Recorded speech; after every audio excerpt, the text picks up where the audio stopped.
Polywog failure because I learned exactly what not to do. Card Game Crypt, he said that the game was broken when he reviewed the game. It was broken from many angles. Did you try to tell him, like, you need to tighten up on these rules?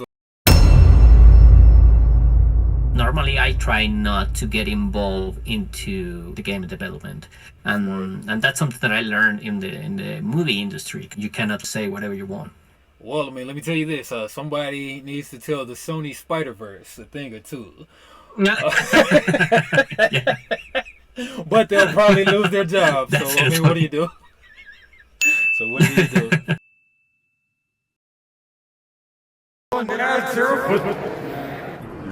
He said, "Is it for your games?" I told him, "Yes, it's for your games." Hey, it's the For Your Games here with Kundu Del Castillo. Kundu Del Castillo. Yeah, this guy, he is a very talented TCG artist. And he's worked with trading card games such as Traverse TCG, Kodum TCG, Polywog TCG, and Chrono Core TCG. Any others that you can think of? Among others, yes. No, I participated in about 10 or something by now. Okay. We are missing Tag Bears, TCG. Tag Bears? Tag Bears. TAC. Tag Bears. Yeah. Okay. Yeah. Tag Bears, TCG. Otherverse. Otherverse, I've heard of that one. Right now, I'm working for Starbucks TCG. Okay, Starbucks is big. Which is an upcoming game. And Lore TCG also. Okay, haven't heard of that one yet. Okay. And I think I should be missing a few, but yeah, mostly my area of expertise is Illustrator for TCG games. Nice. And do you care to tell the folks how we met up? Yeah. Speaking about the may rest in peace Polywog TCG, and unfortunately it didn't come out as anyone expected it. Yes, that is the reason we met. So I guess that the short story is that I was a illustrator for that very game. There's my name. Yes, Kundu Del Castillo. And I was the main illustrator and somewhat of the art director as well, or the designer lead. And well, as anyone knows by now, that game just flopped badly, mostly because of the bad how do you call this, management from the creator. So there were only 500 of those boxes printed, if I recall correctly, and that's what I heard. I think too. it was only 500 from the 2,000 that were supposed to be. So only 500 of those exist. And the deal is that even if I made the illustrations, I was supposed to get one card for each illustration that I made of all rarities. So that's normally what companies do for TCG. If you illustrate a card, you get that card in every rarity that they're gonna print it. Wow. So that was kind of the deal. But when everything went south, I didn't get any card, like at all. Like any card from the game. Like I didn't have the product on my hands, and I saw a year of my life just happened to go to the toilet because I didn't get any sample of my own work. So and that is ridiculous. So there's where you come in when I found on eBay one of the boxes that you were holding just a moment ago, and I just wanted to have samples of my own work, so I ordered it from you, and then we met, and now we are having this interview because you said you wanted to know a little bit more. Oh yeah, definitely. Yeah, so let me run down the story too. So yeah, you basically told it all. But the creator of Polywog, I'm trying to pull up this guy's picture for some reason. The computer's acting funny. But yeah, so this guy named Kevin Madden. Yes. This guy, he made the game Polywog, and then it was during the Kickstarter huge buzz of 2021 2020. So the game was Mm-hmm. supposed to deliver on June 2022. I myself, I Mm-hmm. ordered 3 boxes and I ordered 3 starters. Of course, didn't get Mm. mine. And then, according to Dead Decks on YouTube, shout out to Dead Decks. The open. Yeah, shout out to Dead Decks. Yeah, here goes this guy, Steve Madden. No, Kevin Mm. Madden. Very punchable face right there, Kevin Madden. Oh man, my computer sucks right now. But yeah, Kevin Madden. Yeah, so it was basically he just never delivered the boxes. The boxes were Yes. offered too cheap. They were offered like $60 a pop, and that was kind of like including shipping too. And that was just like, I mean, it seemed too good to be true, so a lot of people just hopped in, got some, but alas, it was too good to be true. And man, just a horrible mess. But Yeah, it was a disaster. oh Yes. yeah. So let's I guess let's kind of take it back to the beginning. So how did you meet this Kevin Madden? Well, it. I guess that my story with Kevin is a little bit different than from anyone else, because I was also okay. No, I guess that the real start is that back in 2021 was or 2020, I don't remember. Um, the first indie TCGs were coming out. We're talking about Flesh and Blood. We're talking about Polywog. We're talking about Otherverse and all the first batch of indie TCGs that they just thought at the same time that it was a good idea to make Kickstarters to fund those. So I was looking for a job. I used to work in the movie industry. I used to do storyboards. I used to do like character development and other stuff. But it happened that my company just closed all at the same time. So we all lose our job at the same time. And I was just there looking for something to do in the meantime. And about what And year then I was that? came Was that across. during like the pandemic Uh, years, or how did that happen? It was a little bit later, a little bit after the pandemic. Yeah, it was Okay. like halfway through. Okay, so that's very So understandable. Yeah. yeah, so I opened my own Fiverr account, which is like some sort of Amazon but for services. And I met Kevin there because I put my services as an illustrator, and he just asked me for some illustrations. But I didn't know there were 4 TCGs. He just asked me for a custom illustration of the main character, which is some sort of axolotl. Um, I think it's called. I forgot the name. Yeah, no, the other one is the pink one. And I don't remember the name, but he asked me like an evolution line from that creature, because I was known back then by my Pokemon-like illustrations. I used to do a lot of Fakemon. I got a lot of traction in TikTok, which I still have if you ever happen to be over there. And I was known for that style, so he asked me for creatures of that style. Okay. So And you were when saying I I kind of missed that a little bit, but you were saying you were known for your Pokemon fan art. yeah, Or? my Pokemon-esque illustrations. It's just that I am very versed in the Sugimori style. That's the name, and that's the style of the Pokemon franchise. So Okay. I know Is how that to pretty much replicate the it almost watercolor exactly. style, or is that the watercolor style? The or- more modern one. Yeah, Okay, the color okay. the color style was was the old one, but the new one, I know how to replicate it very convincingly.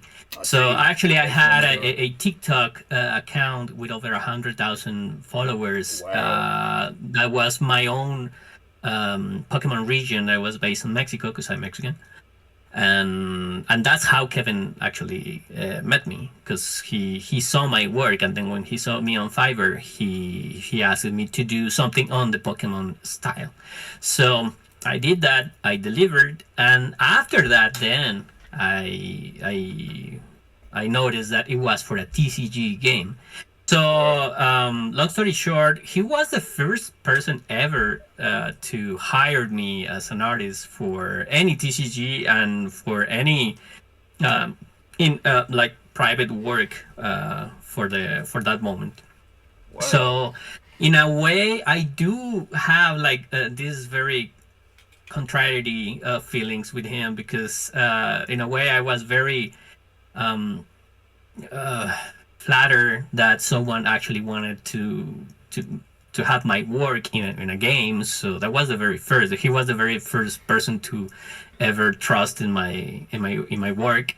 So after everything what happens, I still have that on my mind whenever I remember it. That's why it was such a tragedy for me, because it was my very first attempt to be a professional artist in the TCG area, and also it was the first big uh, uh, big flop from that very same industry. So it was a hard thing to take, but that's how I met Kevin Madden. And after that, he just kept asking more illustrations, and I did over, I don't know, in a year I think I did about 60 artworks for the game or something like that. Or yeah, 60. more or less like 40 to 50% of the work of that game was my own. Okay, so you say the set was about 120 or so cards. Yeah, so about half of it was mine. Nice. Even from the next expansion that no one got to see. I have some Okay. illustrations that were not published. Okay, I remember that Dead Decks were saying that he was working on the next set, but he didn't even deliver the first one. That's crazy. Um, Yeah. man, yeah, so many questions. Yeah, but I know you can't see this, but I'm kind of like admiring your art on the screen. I'm kind of Oh, looking thank at you. a ampersand right now. Great art. Love the Pokemon S style. Got your name Oh, right thank you. there. Kundu Del Thank you. Thank you. Castillo. Yeah, so looks like it was 97 of 103. Um, and I never opened any other product yet. Like as you can see, I've got 2 boxes left. I might open one, might keep it sealed. I don't know. But was that I know Ben Trading Cards. I know that he had like a St. Patrick's Day set. Was that Yes. part of the first set, or was that just a special thing? It was supposed to be a mini set while we were waiting for the main set, and I actually did most of it as well. I think it, like more than half of it. It was like 8 cards or something. Okay. And actually, Ben is a very fun friend of mine, so he actually sent me a few cards, like loose cards, to me when I told him like, hey, I don't have any cards. So he mailed me quite a few from his very own collection. So those are the ones that I have in my hand, and those are the ones that I can actually show around. I haven't opened the box that you sent me because I don't know still if I want to keep it sealed or not. Man, me same thing, Um, same thing. because I don't know. I mean, for me, it's even more special because it is my work. It was my very first TCG, so for me, it's something. It's not about the collection value. It's just my work, my very first TCG. Oh So yeah. that's why I still haven't decided. If I do, I'm gonna open it on camera, of course. Oh yeah. But Ben sent me that those cards precisely from the Saint Patrick mini set, Oh yeah. and those are the ones that I do have physically open. Okay. Nice. Yeah, I wish I could go back and order more because I think I got like 8 boxes total. I think I sold like Mm. 5, gave one away to a buddy, and kept 2. But I kind of don't want to crack the one that I have to crack open, so who knows? But Yeah, yeah, man, I but got you. fantastic art with that game. It was supposed to be really the next best thing after MetaZoo. But it just, I Yeah, mean, it was such a indeed. letdown. And like I say, I'm gonna pull up my backing. I backed for I backed. All right, yeah. So on the screen, I backed for 3 boxes. The boxes were like $60 each, and then Hmm. it's a weird thing like booster box with shipping included 63, which doesn't even make sense in retrospect. How could you make profit selling it that cheap? But I was a sucker, like maybe 500 others or whoever backed. But they fully funded on October 16th, 2021. It was supposed to deliver on June 2022, and shipping was like Yes. $15, and they had like $10 starter decks. Everything seemed lovely, but this is one of the few Kickstarters that I've backed that I haven't received, and that rarely happens. So, but I just don't like Yeah. dealing with the backer kits and stuff, so I kind of fell back a little bit on my Kickstartering. But yeah, but if we take a closer look at this guy, Kevin Madden, the creator of the game, he he backed 0 projects as of today, and he created only the one project, so that should have been a red flag there. And then, did you know where this guy lived, Kevin? Or Hmm. I do had his address at some point. I'm pretty sure that he doesn't live there anymore because okay, someone told me that. But I did used to have it because he did send me some promotional material like pins and stickers and something like that. I didn't get any cards, but I did got that. Yeah, I don't know where he is at the moment. He just disappeared. okay, and you were the art director, correct? Yeah, sort of. I mean, it was like it was more like an unofficial title because it was my very first attempt to be an illustrator, and it was his very first game. So I guess that the title wasn't given directly, but in the practice, yes, I was. Like I made how the game looked from the very beginning because I did the very first cards, and every other artist that got in the project tried to do something resembling on my style. So I could say that I was the art director because they used to ask me what to do. Um, but yeah. That was my very first experience, like holding a whole project visually. Okay. So from what I recall, I think the problem was he was trying to do like much like MetaZoo. He was trying to do too many offshoot things and trying to make plushies and trying to get into too many things. Did you have any dealings with the plushies and the pins like you were talking about, or was they just all him taking your art and the other guys' art and then putting it on these extra products? Or No, I mean, from the promotional art or the promotional stuff that got, I got samples. At the time, there were samples. Nowadays, it's the only thing that is. But I just got samples from him, and most of the promotional stuff, I think it was another artist that who made it. It was I'm not sure about this piece of information, but I think it was AC Fust, if I recall, who made most of the promotional art for that. Um, and I got I don't know, just a few pins and a few stickers, and that was pretty much it. Normally, my work was to make a character, and then some other artists they just try to replicate it on doing something else in a different card or in a pin or in a coin or whatever. So normally, I used to do the character design. okay, gotcha. All right. So the downfall of Polywog. I'm gonna kind of go back and forth between your personal catalog and the Polywog downfall and everything. Hmm.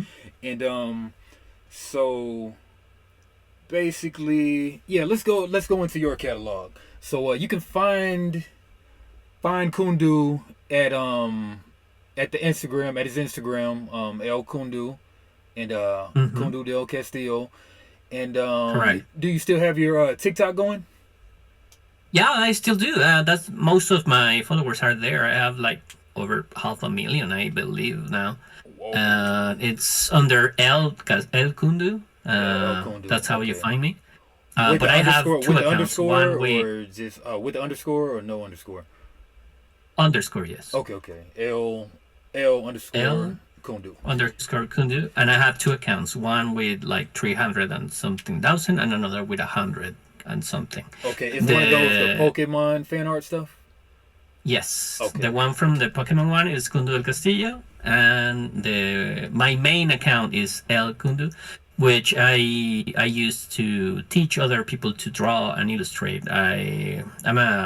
I'm actually a teacher, so I make tutorials for people who wants to get started in their art way or in their art journey. So that's mostly what I do. One is in English and one is in Spanish. nice. Okay. And you also have an artstation.com Yes, slash Kundu.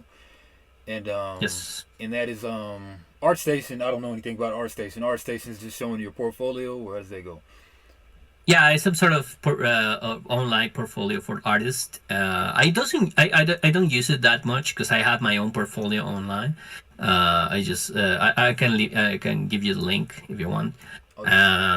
and you can see my work over there. But yeah, ArtStation is just where you supposed to put your best work, Okay, nice, which nice, nice. I haven't, by the way, but Okay, okay. because I Fan- haven't had the time to curate my Fantastic art illustrations. on here though. Fantastic Thank you. pieces on here, so the people can enjoy that. But yeah, about how much do you charge for a piece, or how does that go? Well, that depends. It depends on the time, and it depends on various factors. Like, I guess that the first one will be difficulty, because I don't have an style per se. I have like any style that my clients want. I have this thing. My real edge, I guess, as an illustrator, is that I don't have a set style.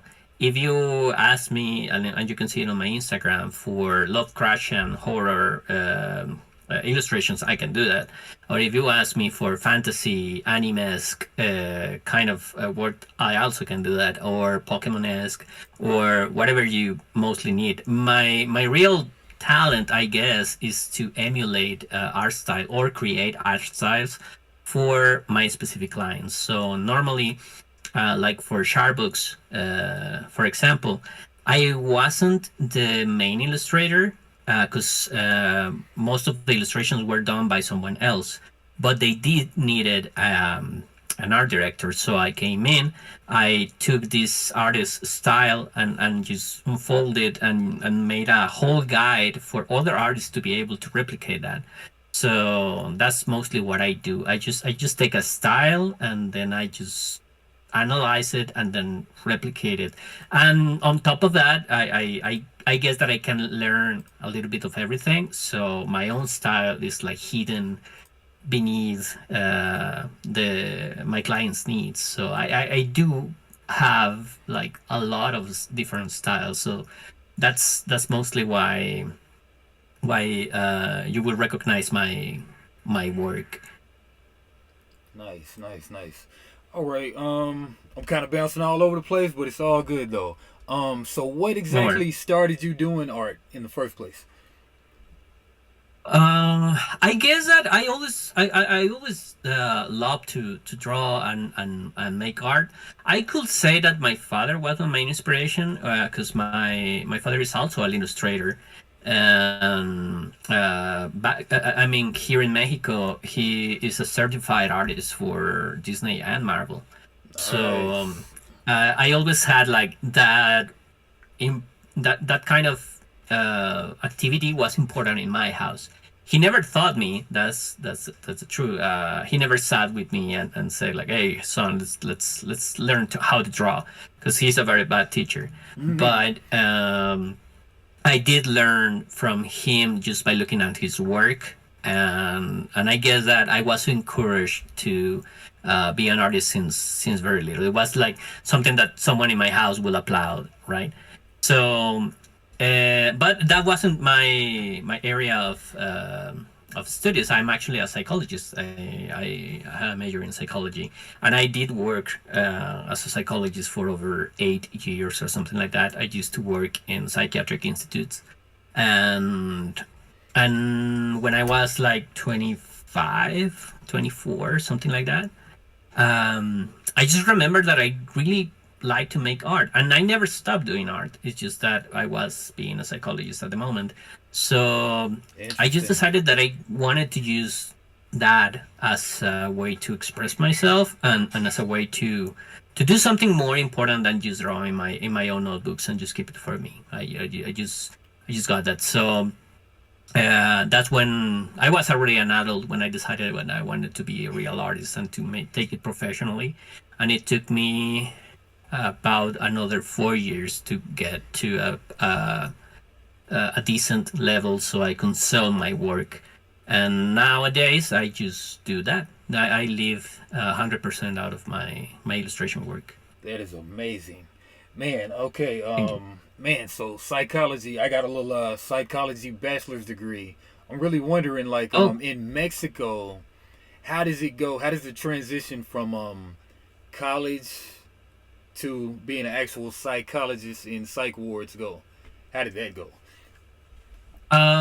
well, normally you are asked as an obligation in during your career to make a service as a psychologist when because you are in the health side of the industry, so they don't allow you to implement your knowledge if you haven't been a whole year of service of an intern. And I don't know how to call it in English. Like to be an Internship. intern. Yeah. Yeah, yeah, an internship, and they don't allow you to do that. So normally, when you graduate, you already have a lot of experience because you are already in the field of work. So normally, that's how you get your first job. Okay. And that's how I got mine. And then I just moved from that to companies just to be able to apply my knowledge for corporate job. Like, oh, hi, I this saw him back is there. this is Valen this is Valentin. That's my cat. Valentine. Black Say cat hi. Valentine. Hey Valentine. Nice guy. And I got to corporate psychology, I guess, for hiring, making profiles, and hiring subjects for different companies. When I was doing that in HR, that's when I decided to be an artist. So that was the transition. I studied, I got into my internship, I got my first gig into the psychology area, and then while I was at it, I started to pick art as my secondary option, but now it's the first. Interesting. And be clear, you said you did like 4 years of college and went right on to being a psychologist. Yes, Yeah, in America yes, I they're gonna did. BS you around and try to make you do like 8 years of school or something crazy.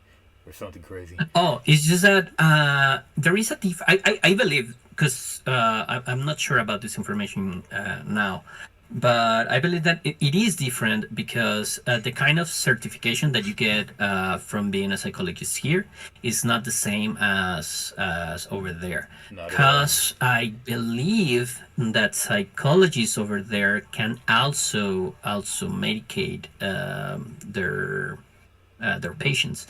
Here you don't. You are only in the psychology part of things, and the psychiatric part of things is another whole career. Okay. So we have it like separated, and the psychology one is much shorter, and the other one you also have to study medicine. So that's why it's longer. So you can decide how long you wanna uh, study. Interesting, interesting. Okay. So I've got your IG pulled up and looking at all these Cthulhu Oh yeah, that was these for Lord TCG. Yes. lore. Okay, okay. So looking at all these guys, all these Arkham things. So how long did it take you to go from amateur to being so polished and professional looking? Uh, I believe that the right answer will be like 10 years, but in practice, I say 10 years because you can count in your personal level from the moment that you actually put the pencil on a pen and just on a paper and just try to make your own drawing. You're already on your way. But from the moment that I decided to take it seriously, that is a different story. Because as I said, I was already an adult. So I guess that it took me about 4 to 5 years to go from amateur to professional to be able to sell my work and to work in the industry. It was actually I took the Rock Lee's way or the Saitama way because I just decided that I wanted to live out of my art. So what I did it was that I took a notebook, and I don't know if you know Inktober or how it works, but in Inktober you make a daily drawing for the whole month of October. That's like a tradition for every artist in the world, Inktober. So I did that, but for a year. So I did a drawing per day for a year. So when I finished, there was a few rules like that it has to be just black and white, and I had to practice things that I didn't know how to do. But when I finished that year, my level just skyrocketed because it was very intense. So I was very focused on what I wanted, and yeah, I wasn't particularly good either. But after a year of being drawing like daily, like truly not skipping a single day, or even if I couldn't like doing 2 or 3 when I was able to do it, when I had my 365 drawings, my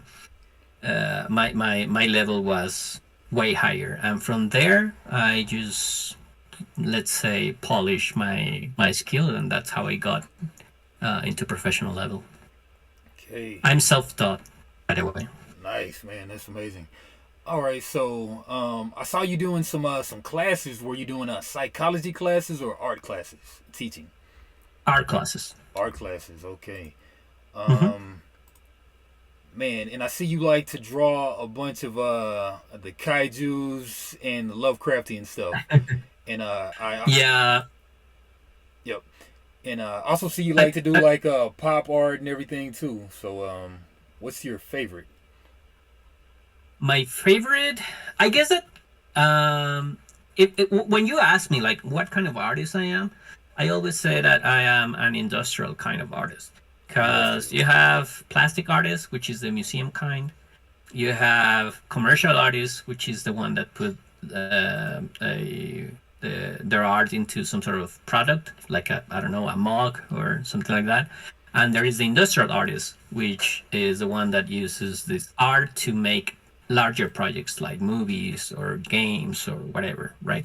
So I am that kind of artist, which makes me specifically a character designer and a visual developer. That's my very specific niche. So whatever it means to character design, that is my favorite thing to do, definitely. And from there, specifically, creature design is my very, very favorite. It's everything that has teeth, throws fire, has spines, and I don't know, dragons, creatures in general. I like to draw stuff that doesn't exist. That will be the short answer. Nice, nice. Yeah, looking at your art for this Techverse TCG, and Mm-hmm. you That's like a fun one. oh yeah. Now most of your stuff is you start digital, like you go digital most of the time, right? Yes, yes. Digital. I do. It is a need because I do mostly remote work. I only have a single client here in Mexico, which is Code MTG. Oh yeah. Any other is other is another. Oh yeah, that's the one. Yeah, look, gotta open Actually, this guy. the very next set that was when I entered when I started working with them. They had that expansion just released, and the very new one, which is Eyes of the Ocean. That's where I started working with them about a year ago. So and now I'm working for the next expansion that is going to be released next year. So yeah, if you find anything from Kodem from the last year to date, you're gonna find a lot of my cards. Oh yeah. And that is the only Mexican or local client that I have. Any other is abroad, either here in Europe, some in Australia, or in the US, most of them. Okay. So speaking of Mexico, I guess first, do Mhm. you play TCGs? Do you play tabletop games?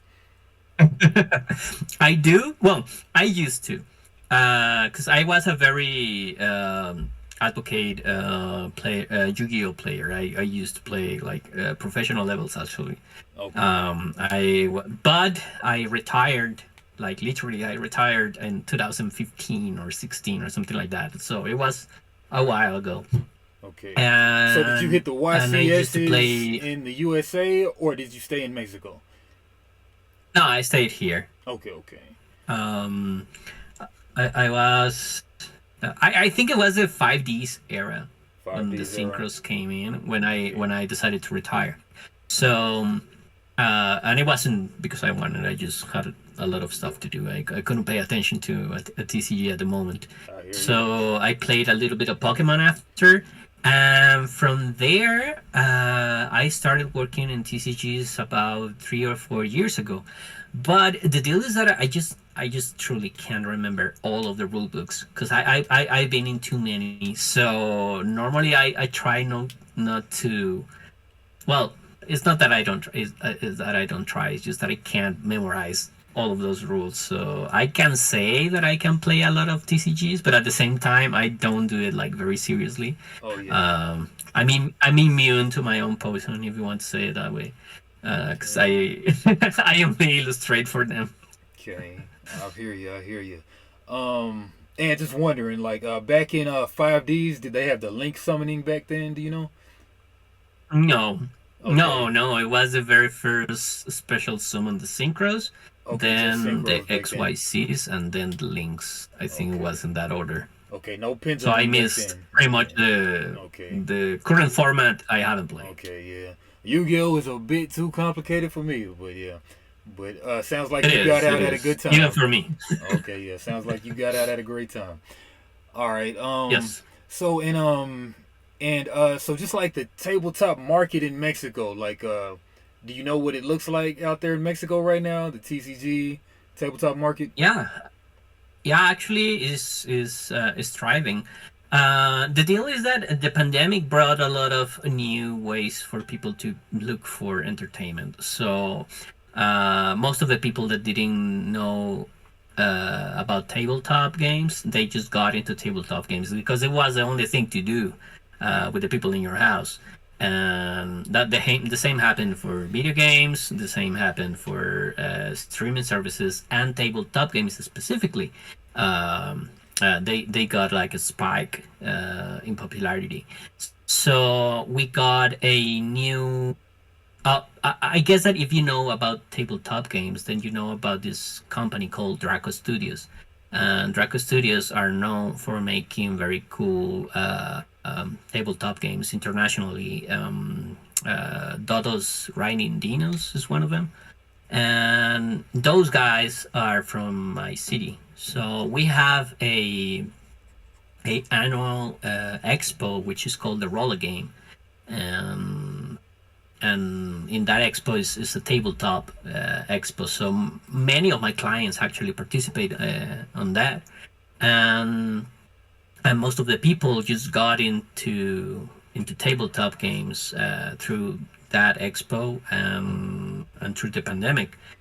And the deal is that unlike video games, like having a physical copy of whatever you're playing is a very different feeling, right? So people that are not into video games and you present them with a tabletop game, they are more easily dragged into a physical thing than into a digital one.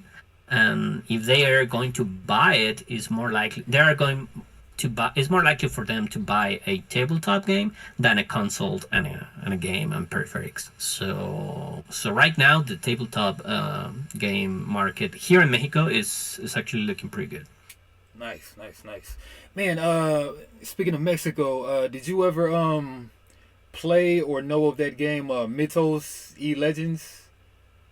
Myths and Of Legends? course, I used to play. I should have my cards somewhere. But yeah, that was one of my huge inspirations. Actually, an illustrator from that game called Genso, with G and a C, Genso. He was one of my biggest inspirations. He doesn't know because he doesn't know who I am or anything. But I don't know if he's active yet. But he was one of my main inspirations, and he was one of the illustrators from Myths and Legends. Okay, maybe he'll know now. Man, I heard that the game was still going or rebooted. I guess, do you know anything about that? About what? Sorry. Is the game still currently going and alive, or did it get rebooted or something? Or I think it was. It's just that Myths and Legends ain't a Mexican game. It is Latin American, but I think it's Peruvian, if I recall. okay, yeah, that sounds about right. So when the market when he was getting into the market back in the 2000s, I believe, or 2010 or something like that. It was blooming here, but I think that the distribution was bought for Panini, I believe. It's a manga editorial. And yeah, they bought the game and they screwed up. They just screwed up with the marketing, and they screwed up with everything, and it just flopped badly. So I think that the game still exists in the South, which means South America. I mean, Peru, Chile, Brazil, but here in Mexico, it's not played anymore. Okay, man, it's sad, sad, sad, sad. Okay. Yeah, I know. It was a really cool game. Yeah, I gotta get some cards and then I gotta play them. But have you done any work with like board games, RPGs, any other kind of tabletop games? I actually do. I participate. Look, most of my clients are Kickstarter clients, so that means that they are like upcoming games. So most of my clients haven't published yet, or they just didn't get to publish at the moment. So I do have participated in many, but one that you can actually buy in stores, I guess that it will be from Tecolote Games, which is going to be released in next year. It's called The Path of the Dragon, and that is one that I participate. Obviously, by the name is made of dragons, and is a board game, kind of like Mario Kart but with dragons in a board. So it's really cool. It's really cool. Okay, nice. So what about the video games? Any plans on maybe going into video games? I do have participated like very shortly in a few. It's still indie games, and there was this indie game that I think it ended up being an NFT game, but I'm not sure because I just got separated from that project. But it was called Kitsumon, and it was like a MOBA, but made with Eevee-like creatures. They look like Eevee, but they evolve into very different things like giant dragons or giant tigers or kaiju style of games. But I think that after the crashing of the NFT market, they just stagned. So I think that was my very first time participating in a video game, and I do have participated in making like isolated character designs for a couple projects, but not as an art director or anything. Just I just offer my services as a character designer. So if you are my client, you just tell me like, hey, you know what, I want a electric lobster or something like that, and that is enough for me to make a concept, and I deliver it, and I give you all the files and some sort of spreadsheet of how the character looks from every side, and then you can do whatever you want with it. Nice. All right, and I see you working with all these games. Any plans on maybe making your own TCG or board game? I do actually. To be honest, before I'm currently working on Sharebox TCG, which I highly recommend you to check out, because I'm gonna do like a little bit of advertisement here. But the cool thing about that game is that it's not. It will have a Kickstarter, but it will not fund from the Kickstarter. They're gonna self fund, and then through the Kickstarter, they're gonna get the money back. So when the Kickstarter is launched, the product will be already be printed. So you only pay and receive. There is not gonna be any speculation. There is not gonna be any coin flips or anything. So you just get what you pay.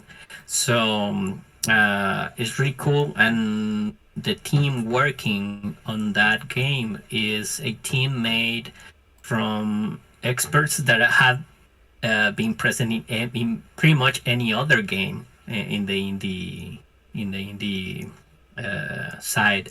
So like myself, that I've been working in now like 10 TCGs. I am the art director, so the editor has also been in another 6 projects, and the card designer has also been in another 4 projects. So we made like some sort of dream team here, and we are working on a final game that just blends all of our expertises, and it's been really cool. So before being on Sharplets, I was planning to actually make my own game, which I still want to do. But this project just came in. I just fell in love with the concept, and I decided to work in this one first. But yes, I've learned so much from other games, thriving or not, that I think I have what it takes to make a solid game on my own. So yes, I'm pretty sure that in the future you're gonna hear more about me. Nice. I'll be looking forward to that, and I'll be keeping up with you. I love this skeletal mermaid for Lord TCG that you made. That thing is sick. That is sick. By the way, you're gonna see a lot of lore, because I made like over 100 illustration for them. Wow. So yeah, that was my biggest client at some point.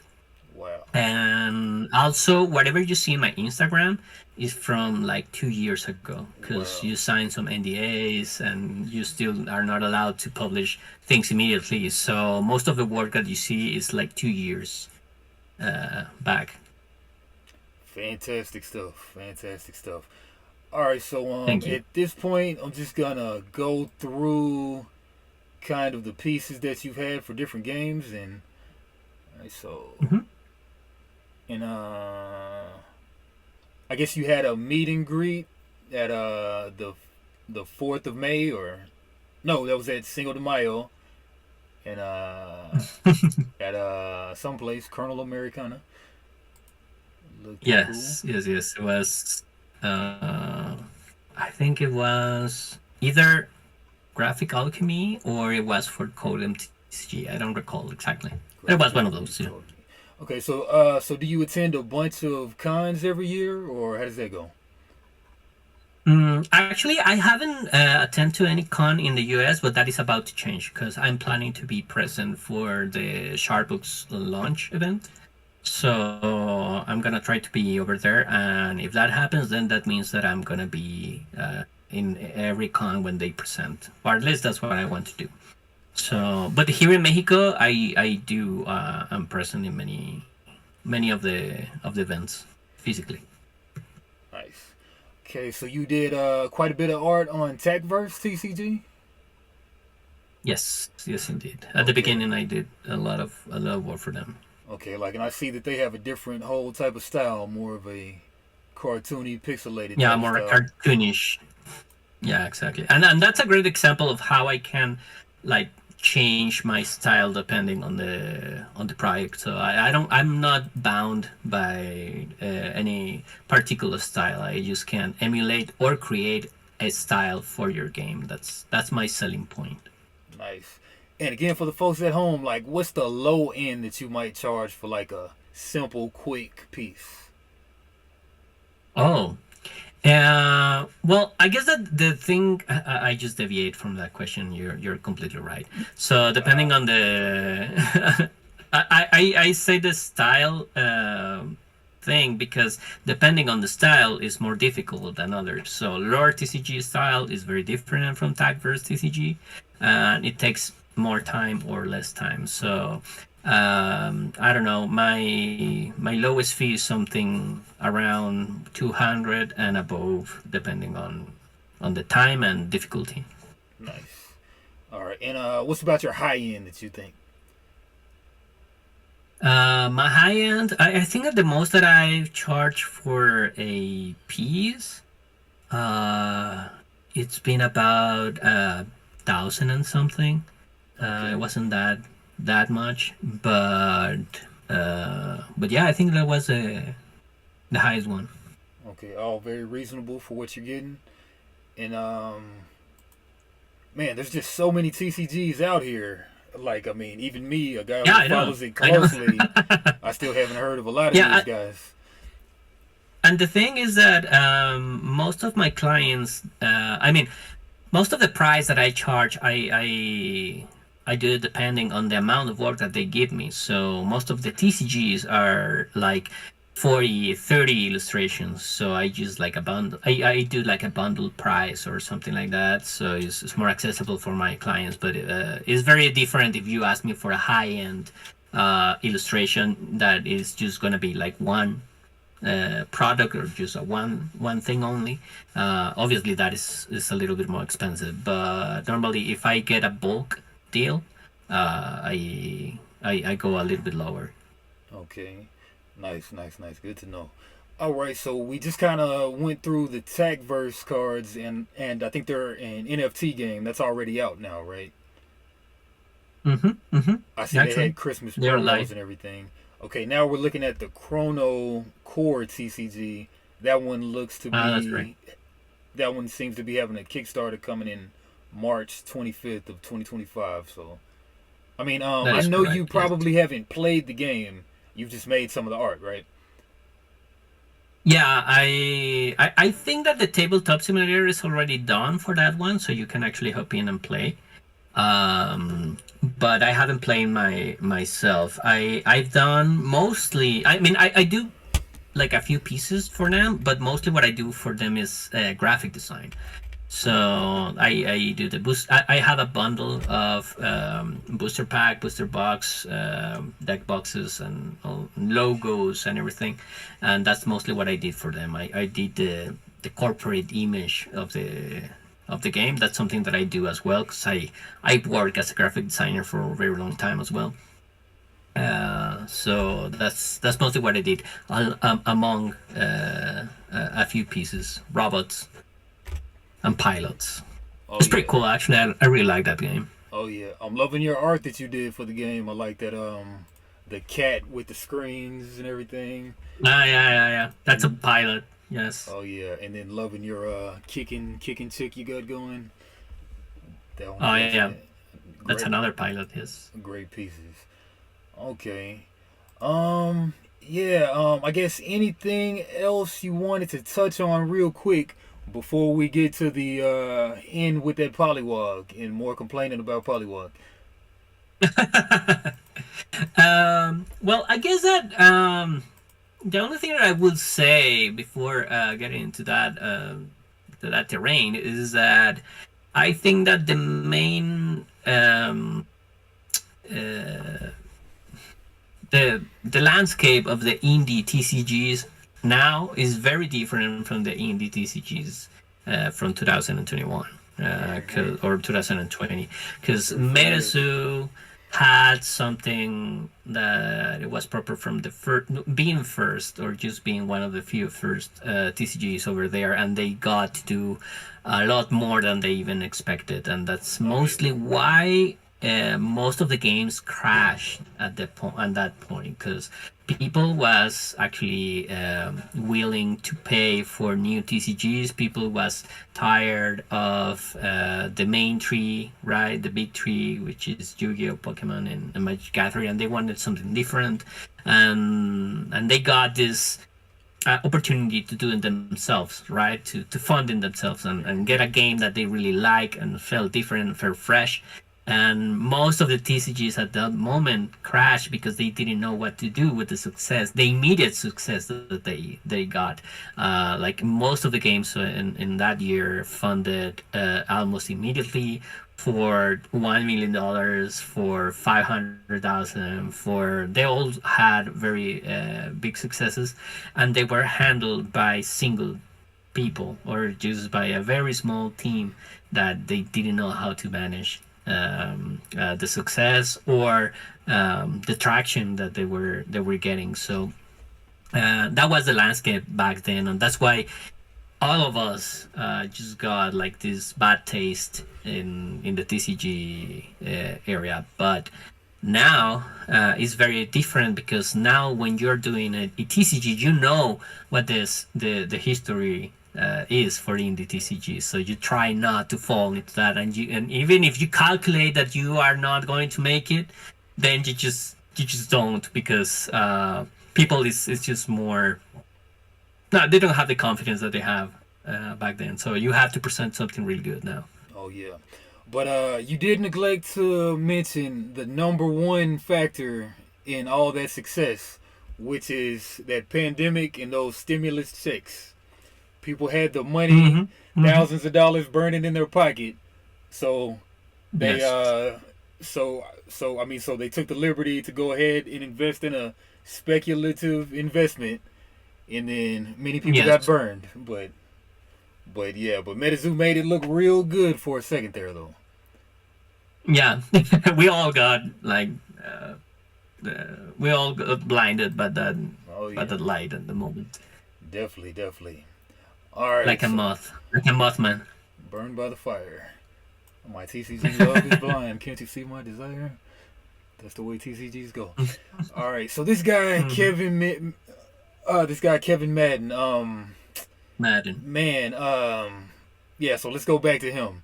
Um, did you ever just like, did he just stop talking to you at a point, or like when things got bad, did he keep you informed on what was going on, or did he just ghost you like he did the general community? No, I think that we had a more close interaction than most of the other artists and most of the other people at the moment. But when things went south, he did actually stop talking to me, because he was just trying uh, to fix it somehow. And then I believe, and this is something that I don't know if everyone knows, but I'm gonna say it because it was in one of the Kickstarter updates. But he was in jail at some point, so Okay. he got communicated for a very long time. So from the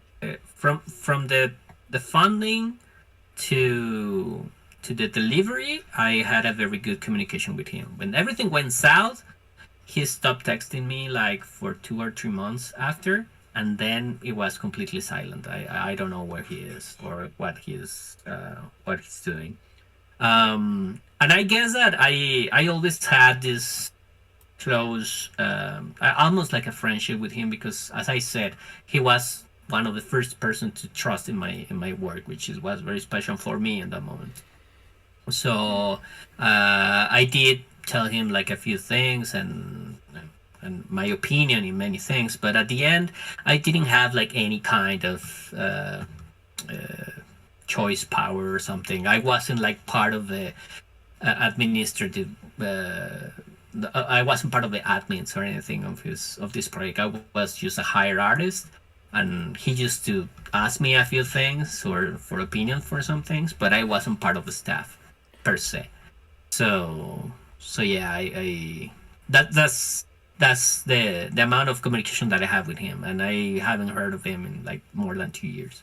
Okay. And I kind of looked up one of Ben Trading Cards' videos from 3 years ago, and he was saying that Mm-hmm. that he had a TCG MT Cards Grading Cards company. Do you know anything that happened with Yes. that? I think it crashed. When I met Kevin, that was his main company, and he used to do grading. And I think that was his main source of income. But when he funded Polywog, he again in the many bad choices that he got was to put too much attention into the Polywog project. So MTG cars just went down and he never got up. So I think he lost that company in the process. I'm not sure how, but he got lost. Okay.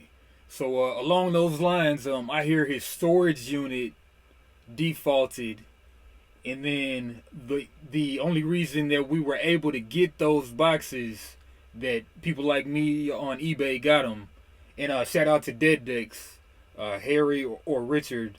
They told me that they had the Polywog cards listed on eBay, and then I went ahead and got some. And then I hear that was all because the storage unit defaulted, and that's how we got our hands on the cards. Did you hear about that one? No, actually, I didn't hear about that. I mean, I did know that it were stored in some place, but I just assumed it was in his house or something. But I didn't know that it got defaulted. Okay. So I mean, it makes sense. yeah. So I mean, let's keep it real. Like, you don't think it was kind of any kind of medicinal stuff going on with him? I mean, any kind of illicit substances? Do you think, huh? Uh, well, I guess that I only have the. I mean, I do have another perspective on the story because I watched it from a different side, sorry. And believe me, as an artist, and it was the first project that I was in, I was very interested in Polywog to succeed. So I was really paying attention. So if you ask me what was the problem, I think that he just mismanaged badly the money. He just didn't know what to do with it, and he never hired a team to actually share the ideas or the problem or whatever. So he tried to do it himself, and he took very bad choices at some point because when everything was running smoothly until he decided to make a promo pack with the money of the funding instead of his Yeah, own. mismanaging the So money. he made the promo pack, and if I recall correctly, and please, if someone knows more about this than me, probably you're right. But if I recall correctly, most of the indie TCGs had a Patreon page where people just used to pay monthly money for promo cards and some advantages before or after the Kickstarter, and that's how they kept like getting income. But in the words of Kevin, he said like, what if instead of making a monthly subscription to get just one thing, I gave them more product so they can buy it directly. That was his logic behind making the promo packs, right? But the problem was that he didn't. He just assumed that every promo pack was going to be sold, and he was going to sold out at some point and get the money back and get a little and get some more. But the thing is that it didn't. It didn't sold out. It didn't even sold a fraction of what he spent. So when people just ask where the money came from, he's like, oh well, it is your money, right? So if you want to have your Kickstarter pledge, you have to spend your own money to get it. So like people just got like, what? You're asking me to pay double, or you're asking me to pledge more, right? Because in a basic way, that's what will happen. So obviously, people just like, oh, dude, this is a very bad idea, right? Like this is nuts. Like, why would I pay more for something that I already paid for, right? Yeah, so the story was So so the story was like you said, only 500 boxes were made, and then at a point yes, he had it to where like I have the boxes, guys, and you can get your boxes that you already paid for, but you're gonna have to yeah, you have to pay pay an shipping. extra $150 to get the boxes you already paid for each box. And then knowing most people got more than one box, Yeah, yeah, crazy stuff, crazy. yeah, exactly, exactly. So that's exactly what happened, and I think that was the breaking point of the Polywog thing. I mean, after that, a lot of things happened that I don't really know about, like a lot of conflicts with other creators, conflicts with his own marriage, conflicts with his friends, conflicts with people were just like with torches and pinches, like going after Kevin, Yeah, and even in those moments he made the worst decisions. Like he just went radio silent. He just tried to and when he finally came back, he just came back to say that he needed more money from you. So he just, I don't know what was the thought process on this kind of troubled solution making or something like that, but he just didn't know what to do.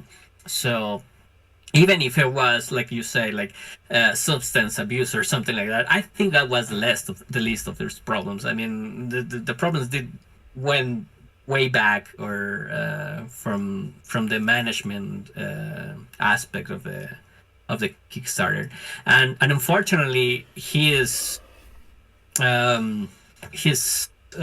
experience was one of the main things that make the current landscape of the TCG in the area a better place, because everyone learned what not to do, right? So I'm not saying that he was like some sort of scapegoat, because he definitely deserved what happened, right? But I do think that it was a very good example of how not to do things. And so from that point, people started to make teams, to make games, and people just started to like aim for a little bit less in the pledge, or just make more manageable stuff, right? oh yeah, So so yeah. man, yeah, man. So you're saying, do you think that we should treat him with more grace because maybe he was kind of earlier on, or do you think that he really just deserves all the pitchforks and tiki torches? Okay, look, I think I'm the worst people to the worst person to ask that, because I'm a little biased, because as I said, he was the first person to ever trust in my work. So in that regard, that's something that is never going to be taken from him. I do have I will always be grateful for that, right? Because thanks to that, I am where I am right now. My work was out through Polywog, and that's how I got into the many TCGs that I've got now. So in a Something good way, came I out of all wouldn't be this. here without Polywog. Yes. So I Something am a good. little biased, because if you ask me that if I will do it again, I would probably say yes, right? I will try to warn him like, hey, stop, dude, like Yeah. just get a lawyer. But I am a little bit biased by that. Now, if I think that we should treat him with a little bit more grace, I don't know. He did deserve a lot of the consequences that happened, like a lot of it. Like most of the things that happened was self-inflicted, so there is nothing I can say that will like would save him from that. But I do think that also many things that happened in a personal level. Like people were just like going after him to his house and his address, and they were just like, Yeah, you know, big. like Yeah, stalking him and that kind of stuff. That is the kind of things that I'm not agree with. Like there are more like efficient and more graceful ways to complain than just going and attack someone directly, right? So because it didn't achieve nothing, and the guy just got in a very worse state. He was depressed at some point, so that was one of the reasons why he just went radio silent, because he just isolated, because everyone was after him. So if they were expecting him to react through the violent act of just pursuing him, then they got exactly the opposite effect, right? Because he just didn't know what to do. He didn't have that cunning, or he didn't have that capacity of dealing with the pressure.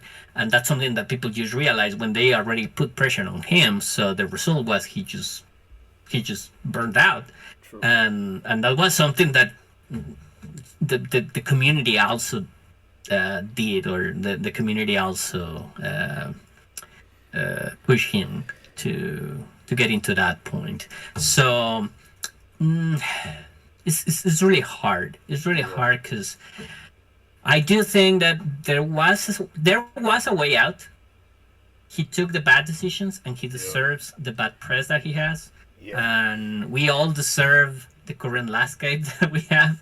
yeah, But I do think that, and as a psychologist, I do think that there is a lot of people that will work better if you are a little bit more empathic, right? With a little bit more empathy than they do with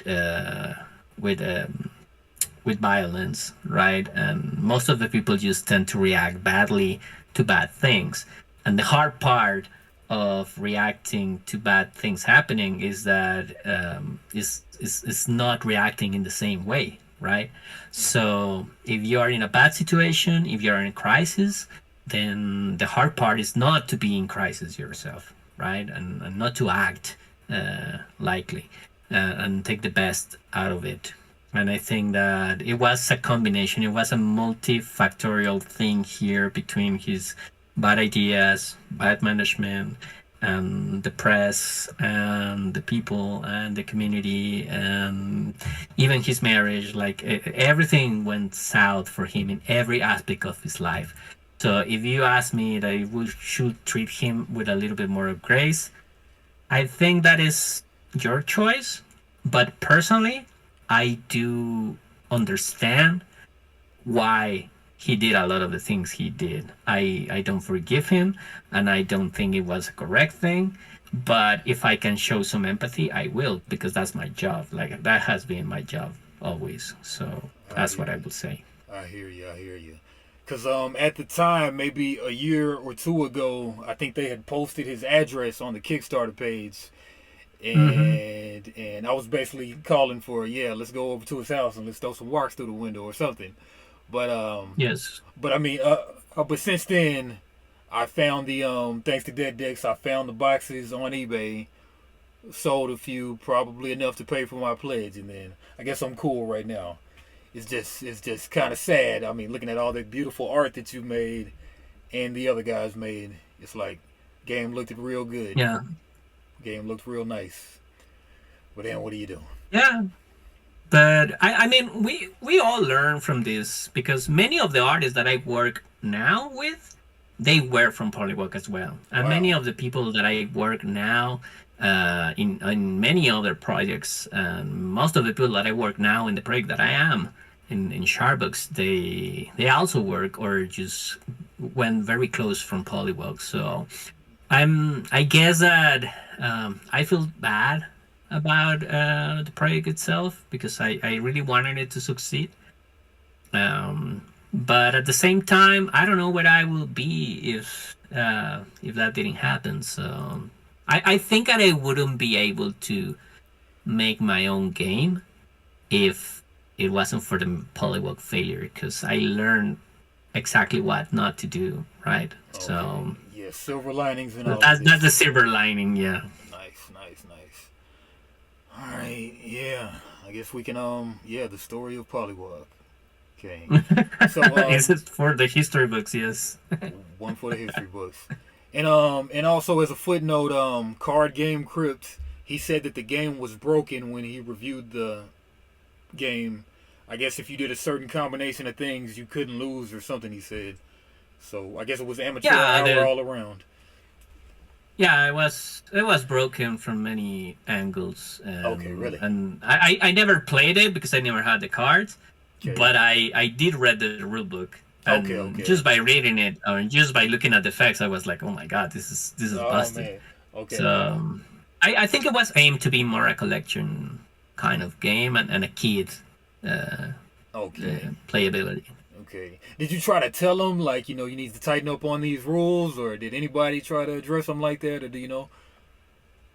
To be honest, I tend to do my work in a very professional way. So normally, if you pay me, and if you are professional, I am as well. So whenever I try to give my opinion, is with express permission of my client, or if they ask directly.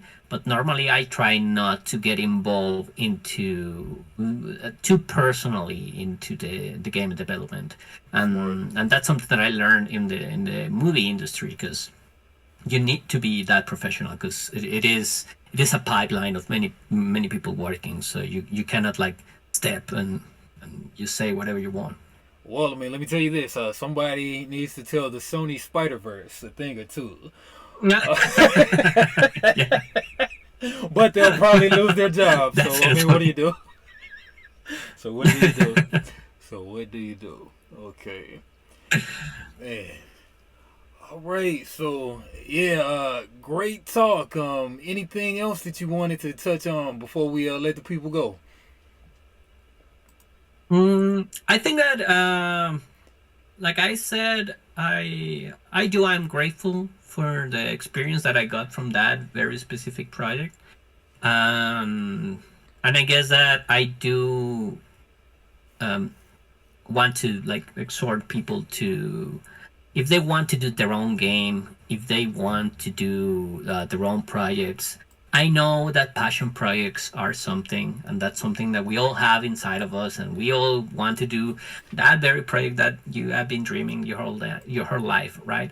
But if you are not a professional about it, then you have to think twice, or hire a proper professional that will help you to achieve your goals. And that's something that's the thing that I learned from that experience, and something that I think that my current clients do have. Now I'm very careful now when I choose my clients, because I only want to be in projects that I know that are gonna be also good for the user, or for the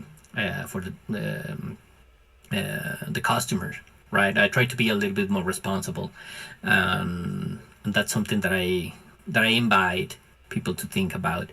And I guess that at the end, I don't want this experience to be a detriment for people not to try it, because I think that we need more games, and I think that we need more indie landscape in the TCG area, because I think it is this is where the fun is right now, right? Definitely.